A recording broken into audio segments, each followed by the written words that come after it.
Film की शुरुआत में हम एक कपल को देखते हैं जो एक आइसलैंड के पास बोटिंग के लिए आया हुआ था, जिसमें कुछ लोग लड़के को पानी के अंदर खींच लेते हैं। लड़के का नाम लिंकन होता है। उसे कुछ आवाजें सुनाई देती हैं। कोई उसे कह रहा होता है कि तुम बहुत ही खास हो, तुम्हें किसी खास मकसद के लिए बनाया गया है। तभी उसकी आंख खुल जाती है। उसे पता चलता है कि वह उसका एक सपना था। असल में वह एक बहुत ही एडवांस लैब में रह रहा था। उसकी देखभाल एक खास किस्म का रोबोट किया करता था जो कि दीवारों में फिट था। रोबोट को पता चल जाता है कि आज लिंकन ठीक से सोया नहीं है। रोबोट लिंकन को डॉक्टर से मिलने की सलाह देता है। अब हम लैब के दूसरे भाग को देखते हैं, जहाँ एक तरफ लड़कियों को भी रखा गया था। लड़कों को लड़कियों से मिलने की इजाजत नहीं थी। इन लड़कियों में लिंकन की एक दोस्त थी जिसका नाम जॉर्डन होता है। ये वही लड़की थी जो लिंकन के सपने में उसके साथ बोट पे थी। यहाँ सभी को बताया जाता है कि बाहर की दुनिया में एक बहुत ही खतरनाक किस्म का वायरस फैल गया है, इसलिए उन्हें यहाँ पर रखा गया है। यह आइलैंड पूरी तरह से सेफ था। यहाँ से बाहर की दुनिया में जाने के लिए एक लॉटरी सिस्टम बनाया गया था, जिसका भी नाम लॉटरी में आता था वह इंसान यहाँ से बाहर जा सकता था। अब हमें एक लैब को दिखाया जाता है जहाँ बहुत सी वायर में कुछ विटामिन डाले जा रहे थे। अक्सर लैब में किसी न किसी को लाया जाता था। उसके साथ इस लैब में क्या किया जाता था ये किसी को नहीं पता था। आज भी लैब में एक औरत को लाया जाता है जो कि माँ बनने वाली थी। दूसरी तरफ हम लिंकन को देखते हैं जो डॉक्टर के सामने बैठा होता है। डॉक्टर उसे अपने सपने की बोट को बनाने के लिए कहता है। लिंकन उस बोट को बहुत ही अच्छी तरह से बनाता है। ये देखकर डॉक्टर बहुत ही हैरान होता है और उसका कुछ और टेस्ट करने के लिए लैब में रहने के लिए कहता है। हम देखते हैं कि डॉक्टर उसकी आंख में कुछ छोटे छोटे माइक्रो सेंसर डालता है जिससे कि वह उसके दिमाग को पढ़ सके, लेकिन लिंकन बड़ी चालाकी से इस सिस्टम को फेल कर देता है। असल में बाहर की दुनिया में जाना चाहता था। वह लैब के दूसरे हिस्से में जाना चाहता था जहाँ उसकी एक आदमी से दोस्ती हो जाती है, जिससे कि उसे बाहर की दुनिया के बारे में बहुत सी बातें पता चलती हैं जो कि लैब में मौजूद दूसरे इंसानों को बिल्कुल भी नहीं मालूम थी। उसे बाहर की दुनिया में बहुत इंटरेस्ट आ रहा था। वह बहुत कुछ जानना चाहता था। एक दिन जब वह अपने दोस्त के साथ होता है तो एक मक्खी को उड़ते हुए देखता है। लिंकन उस मक्खी को एक छोटी सी डिब्बे में बंद कर लेता है। वह सोचता है कि अगर बाहर की दुनिया सांस लेने के लिए लायक नहीं है तो भला ये मक्खी बाहर कैसे जिंदा रह सकती है। एक दिन लिंकन का दोस्त कुछ ठीक करने के लिए लैब में आता है। वह देखता है कि डॉक्टर एक बड़े से पॉट में एक आदमी को लेकर जाते हैं। उसके शरीर में वही तारें लगी होती हैं जो हमें लैब में दिखाई गई थी। ऐसा लगता है कि इसे इन तारों की मदद से जिंदा किया जा रहा है। उस आदमी के हाथ में एक टैग लगाकर लैब में भेज दिया जाता है। अगले दिन हम देखते हैं कि लॉटरी में जॉर्डन का नाम आ जाता है। इसका मतलब कि अब जॉर्डन बाहर की दुनिया में जाने वाली थी। ये सोचकर लिंकन काफी परेशान हो जाता है। रात को लिंकन उस एरिया में जाता है जहाँ जाना सबके लिए मना था। वहाँ जाकर वह डिब्बे में बंद मक्खी को छोड़ देता है। मक्खी का पीछा करते हुए वह एक लैब में पहुंच जाता है। वह सभी की नजर से बचकर देखता है कि जो औरत बच्चा देने वाली थी उसके बच्चे को उसके जैसी दिखने वाली एक औरत को दे दिया जाता है। साथ ही उसकी डुप्लीकेट को मार दिया जाता है। इसके अलावा वह देखता है कि जिस आदमी की लॉटरी निकली थी उसका ऑपरेशन किया जा रहा था। तभी उस आदमी को होश आ जाता है और वह अपने आप को इस हाल में देखकर घबरा जाता है। वह आदमी भागने की कोशिश करता है लेकिन डॉक्टर उसे पकड़ लेते हैं और थोड़ी देर बाद उसका लीवर निकाल लेते हैं।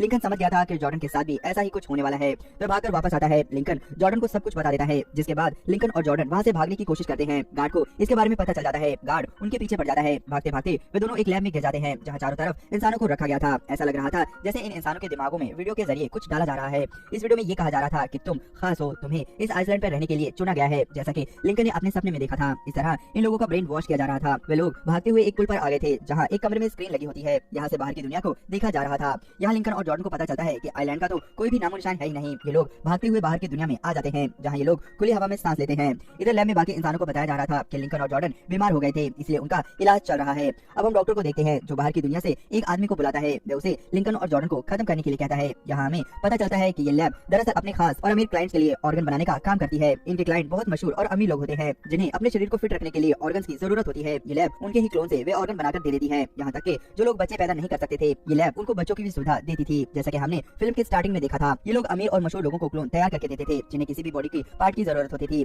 बॉडी पार्ट निकालने के बाद ये लोग उस क्लोन को नष्ट कर देते थे। पहले ये लोग जो क्लोन बनाते थे वे एक तरह से कोमा में ही रहते थे। बाद में ये लोग दूसरी टेक्नोलॉजी इस्तेमाल करने लगे थे, जिससे वीडियो के जरिए उनकी यादों को उनके दिमाग में डाला जाता था। साथ ही उन्हें अजीब से आवाज से कंट्रोल भी किया जाता था। उन्हें ये बताया जाता था कि तुम खास मकसद से इस दुनिया में आए हो, जैसा कि हमने शुरू में लिंकन के साथ देखा था। अब हमें पता चलता है कि जॉर्डन एक बहुत ही बड़ी सेलिब्रिटी थी जो कि एक एक्सीडेंट के बाद कोमा में चली गई थी। उसे बहुत से बॉडी पार्ट की जरूरत थी। वहीं लिंकन का पूरा नाम टॉम लिंकन था जो कि बहुत बड़ा डिजाइनर होता है। उसकी एक किडनी फेल हो गई थी। लैब के डॉक्टर असल में बहुत बड़े बॉडी सप्लायर थे। वह ये सब कैसे करते थे इसके बारे में उनके क्लाइंट को कुछ भी नहीं बताया जाता था। असल में ये लैब एक तरह से गैर कानूनी काम कर रही थी। लॉटरी सिस्टम का मतलब था कि अब उसके बॉडी पार्ट निकालने का टाइम आ चुका है। लिंकन और जॉर्डन बाहर की दुनिया में आकर अपने उसी दोस्त से मिलते हैं जो कि उन्हें लैब में मिला करता था। उन्हें देखकर वह परेशान हो जाता है। वह आदमी उन्हें समझाता है कि तुम्हें उसी लैब में वापस चले जाना चाहिए। असल में तुम्हारी कोई पहचान नहीं है, तुम किसी के डुप्लीकेट हो। जॉर्डन कहती है कि हमें अपने असली डुप्लीकेट से मिलकर उन्हें संपर्क करना चाहिए। उन्हें बताना होगा कि डॉक्टर उनके डुप्लीकेट बना रहे हैं। उनके समझाने पर वह आदमी मान जाता है। सबसे पहले वह उन्हें असल दुनिया में रहने के तौर तरीके बताता है। साथ ही उन्हें कुछ पैसे भी देता है। वह उन्हें अपने असली इंसान तक पहुंचने का रास्ता भी बताता है। इधर इनको खोजते हुए इनका किलर उस आदमी तक पहुंच जाता है जिसकी मदद से ये लोग असली इंसान तक पहुंचना चाहते थे। जब किलर को पता चलता है तो वह लिंकन के उस दोस्त को मार देता है और स्टेशन की तरफ भागता है। लिंकन और जॉर्डन किसी तरह उनसे बचते हुए भागने में सफल हो जाते हैं। वे लोग शहर में पहुंच जाते हैं जहां जॉर्डन अपना एक बहुत बड़ा पोस्टर देखती है, जिसके बाद जॉर्डन असली जॉर्डन के घर पर फोन करती है जहां उसे पता चलता है कि उसकी एक छोटी सी बेटी है और जॉर्डन इस वक्त कार एक्सीडेंट के कारण कोमा में है। वे लोग हॉस्पिटल जाते हैं जहां उनका किलर भी आ जाता है। अब लिंकन और जॉर्डन वहां से भागकर असली लिंकन के पास पहुंच जाते हैं। लिंकन उसे बताता है कि कैसे डॉक्टर उसका क्लोन बना रहा है। यहाँ पर हमें पता चलता है कि असली लिंकन एक बोट डिजाइनर था, इसीलिए लिंकन को भी सपने में बोट दिखाई देती है। असली लिंकन उसका साथ देने का वादा तो करता है, लेकिन वह उसे धोखा देता है। वह डॉक्टर को उसके बारे में बता देता है, जिसके बाद असली लिंकन और क्लोन लिंकन में लड़ाई होती है। इसी दौरान चालाकी से क्लोन लिंकन अपनी पहचान वाली ब्रेसलेट असली लिंकन को पहना देता है। उसी वक्त किलर भी वहां जाता है और उस ब्रेसलेट की वजह से वह असली लिंकन को गोली मार देता है। अब किलर जॉर्डन को खोजता है, जिसे क्लोन लिंकन छुपाकर अपने साथ रखता है। इस तरह से दोनों असली दुनिया में रहने लगते हैं। इधर डॉक्टर भी क्लोन को आने वाले सपनों पर रिसर्च कर रहे थे। उन्हें पता चलता है कि ये क्लोन अपने असली इंसान से सपनों के द्वारा जुड़ चुके हैं। वे जो असली दुनिया में करते थे वही उनके क्लोन सपने में देखते थे। डॉक्टर को लगता है कि इससे असली क्लाइंट की दुनिया डिस्टर्ब हो जाएगी, इसीलिए वे सभी क्लोन को खत्म करने का प्लान बनाते हैं। डॉक्टर लिंकन को कॉल करके कहता है कि उन्हें उनका डीएनए फिर से चाहिए होगा, क्योंकि पहले वाला क्लोन खराब हो गया है। लिंकन को समझ आ जाता है कि ये लोग क्लोन को मारना चाहते हैं। लिंकन जॉर्डन के साथ मिलकर उन सभी को बचाने का प्लान बनाता है। लिंकन अपना डीएनए देने के लिए उस आइलैंड पर दोबारा जाता है। टेस्ट के दौरान डॉक्टर को पता चल जाता है कि ये क्लोन है। इस पर उन दोनों में जबरदस्त लड़ाई होती है। लड़ाई के दौरान डॉक्टर मारा जाता है, जिसके बाद लिंकन उस मशीन को बर्बाद कर देता है, जिसकी वजह से आइलैंड बना होता है। जॉर्डन भी उसकी मदद करती है। सारा आइलैंड बर्बाद होने लगता है। सभी क्लोन आजाद होकर खुली हवा में सांस लेते हैं। वो सभी अब खुश थे। अंत में हम एक बोट को देखते हैं, जिसमें जॉर्डन और लिंकन होते हैं, जिसे हमने फिल्म की शुरुआत में देखा था। असल में ये कोई सपना नहीं था, बल्कि हकीकत थी। इसी के साथ ये फिल्म खत्म हो जाती है। दोस्तों, ये फिल्म आपको कैसी लगी कमेंट में लिखकर जो बताएं। वीडियो को लाइक करें और आगे भी ऐसी मस्त फिल्मों के लिए चैनल को जरूर सब्सक्राइब कर लें। धन्यवाद।